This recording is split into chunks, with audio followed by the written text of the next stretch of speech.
আমি থাকবো না চিরদিন, আপনার থাকবেন না চিরদিন, চলে যাবেন সবাই। তারপরে কেন মানুষই আমরা একজন আরেকজন মানুষের উপরে আঘাত করি, একজন মানুষ আরেকজন মানুষকে কষ্ট দিই, একজন মানুষই আরেকজন মানুষের রিজিকের আঘাত দিই, রিজিকের উপরে কষ্ট দিই, মানুষকে গালিগালাজ করি, মাথায় আঘাত মারি। এগুলি থেকে আমাদের বেরিয়ে আসতে হবে। দেখেন, মানুষ যখন চলে যায় তার রাখে জানা কিছু, রেখে যায় দুনিয়াতে যে করে গেছেন ভালো মন্দ, এগুলি নিয়ে মানুষ চলাচনা করে। আসেন না, এগুলি আমরা দিকে চিন্তা ভাবনা করে সামনে এগিয়ে যাই। তাহলে আপনার জীবন সুন্দর হবে, আমার জীবন সুন্দর। আমার কাছে কি শিখবে মানুষ? আমার ছেলে মেয়ে পরিবার, আমি যদি ভালো ব্যবহার করে থাকি, ভালো আচার করে থাকি, আমার ছেলে মেয়ে আপনাদের সাথে ভালো আচার করবে, ভালো ব্যবহার করবে। আর যদি আমি না করে থাকি, আমার ছেলে মেয়ে কোথায় থেকে করবে? এটাই তো সুন্দর, এটাই তো জীবন।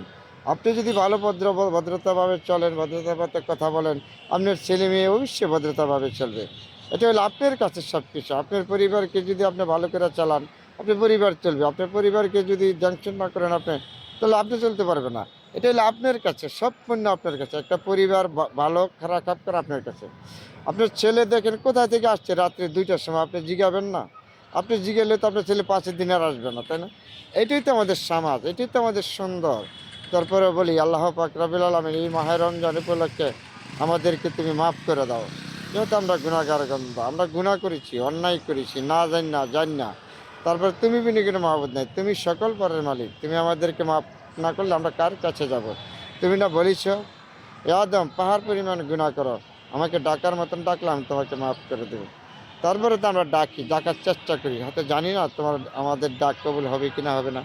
তারপরে তুমি যদি মানলো আমাদেরকে উদ্ধার না করো, রক্ষত না করো, কেউ আমাদেরকে রক্ষত করতে পারবে না। এই পৃথিবীটা অনেক সুন্দর, আগে আপনার সুন্দর হতে হবে, বুঝতে হবে। না বুঝার তো কিছু নাই। তো কেন আমরা এই যে রমজান উপলক্ষে কত মানুষ কত কষ্টভাবে দিনকাল যাবে, কত মানুষের ইফতার করতে পারবে না, কত কষ্ট একটু পানি দিয়ে করবে, আর কত মানুষ ইফতার বিশ্বাস করতে পারবে না খাইয়া। এইটাই তো দুনিয়া নাকি? তো এইটাই তো আমাদের বুঝতে হবে। হ্যাঁ, আল্লাহর কাছে সব আছে। আপনাকে ধনী করেছে, আমাকে গরিব বানাইছে। যে কোনো মুহূর্তে আল্লাহ আপনাকে ফকির বানাইতে পারে, আমাকে ধনী বানাতে পারে। ধন সম্পদের মালিক আল্লাহর কাছে, আপনার কাছে, আমার কাছে কেউ না। তাহলে আপনি আর আমি যদি বিশ্বাস রাখতে হবে একমাত্র আল্লাহর উপরে, আমাদের ভালো মন্দ সম্পূর্ণ আল্লাহ। আল্লাহ ছাড়া আমাদের কিনে মাহবুব নয়। দেখেন, যে একজন মানুষ আরেকজনের মানুষের প্রতি কেন এই বিরূপ মন্তব্য করবেন, কেন মানুষের মাথা আঘাত করবেন?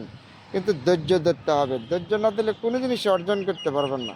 ধৈর্য ছাড়া আপনার জীবনে কোনো উন্নত নেই। ধৈর্য ধরবেন, আপনার জীবনের সফলতা অবশ্যই একদিন আসবে। ধৈর্য ছাড়া মানুষের কোনো উপায় নেই। একটা পথে আপনার ধৈর্য, ধৈর্য হইলো আপনার সফলতার মূল্য হাতিয়ার। আপনার আমি সবাই জানতে হবে। তো অনেকগুলি কথা বলেছি বন্ধুরা, ভালো থাকবেন। সবার জন্য দোয়া এবং শুভকামনা রইল। আলহামদুলিল্লাহ।